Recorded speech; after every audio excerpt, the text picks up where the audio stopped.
Hey guys, it's Sam, and today I'm bringing you another Booktube SFF Awards book Babbles. Very quickly coming to a close for this year's award season. This is the very last topic that I'll be doing because next week's topic is what everyone's going to be voting on, and as a judge, I can't tell you until the actual award ceremony. The actual award ceremony will be happening in late June, and voting for this year's awards will be starting June 1st, so everything is getting lined up for that. But this is our very last book Babbles for this year for me. And this week's topic is science fiction and fantasy books that feature LGBTQ+ characters and or themes. I believe I've done this topic in years past, but there's always room for more because new ones get released every year. There's a few on here that I'm sure you guys are like, yeah, you keep mentioning this in like every Babbles, and I'm like, yeah, I know. So get ready for that. The first one's actually a series that I've mentioned very frequently here on my channel, and that is the Anita Blake series by Laurel K. Hamilton. This is an adult urban fantasy series that I used to read back in high school and college a lot over and over and over again until it kind of started to go downhill. The series is still ongoing, so if you want to get into it, there's like 27 books in it. But this series features a multitude of characters of different sexualities. There are a bunch of paranormal creatures in here. Mostly, it centers around like vampires and shapeshifters the most, as do I feel like a lot of urban fantasy like centers around them the most. So you have characters that are ancient and don't really give a crap about the Western society's feelings on like homophobia or anything like that. So you have a bunch of those different kinds of characters. This book also features polyamory. The main character later on in the series ends up basically having like a harem of men, and they also date other people, and it's like you would have to draw a very large diagram to figure out everything that's going on in here. And the stuff about the sexuality later on just got a little bit too much for me because this basically turns into erotica, and I can't anymore at that point. But I really like the first half of the series, first like 12 books or so, and I highly recommend them for fun times, necromancy, and like all those paranormal creatures that we know and love. Then we have Autonomous by Annalee. I've done a full review on this one, so I'll link that on the screen, but this features main characters that are AI, and it explores gender and sexuality through them, so it's kind of that whole discussion. So I really enjoy this because I enjoy AI stories in general, and AI stories that question like what it means to be human and what love means, and not really, again, falling within the standards of like Western culture and stuff because they're robots. Like, all of that discussion is really cool and something that you'll find in here. Then we have one that I'm sure will be on many, many lists, and that is The Long Way to a Small Angry Planet by Becky Chambers. Her whole series, which is what the Wayfarers series, I'm pretty sure, is all involving, again, diverse characters. You have aliens in here from many different planets, and they have many different cultures and the ways that cultures view sexuality and gender and stuff, and that's all explored within here. And this is just a quiet, lovely story. It's like a quiet space opera. A lot of people were like, why didn't you mention this in your space opera?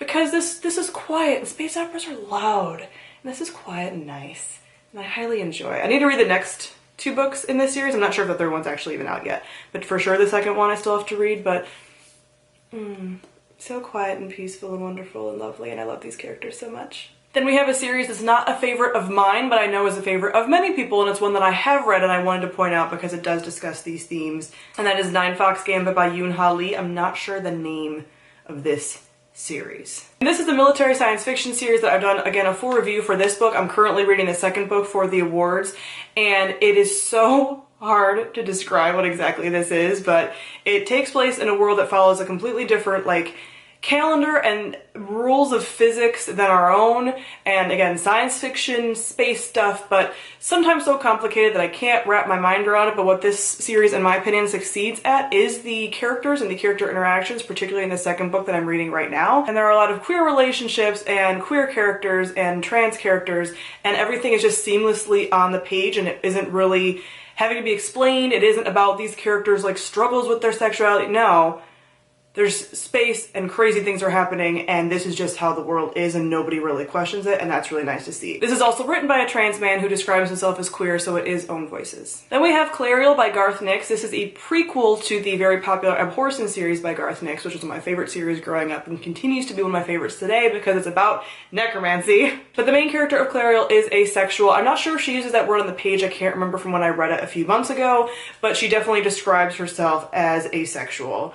and make sure that people know that. Speaking of asexual, we have the Wayward Children series by Shanna McGuire. This first book features a main character who is asexual and uses the word asexual on the page. The second book features a lesbian character and more genderqueer almost, definitely like androgynous, pushing the gender boundaries, stuff like that.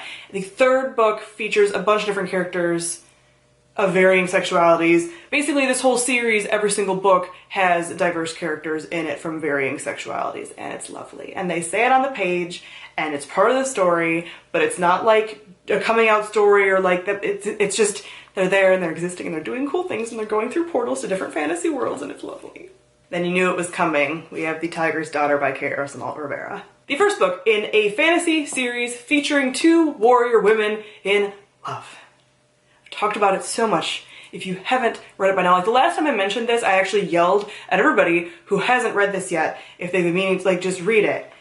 It's so good. I love it so much. The second book is coming out, I believe, like soon. I want to say it's like August, and I need to reread this and be with my children again.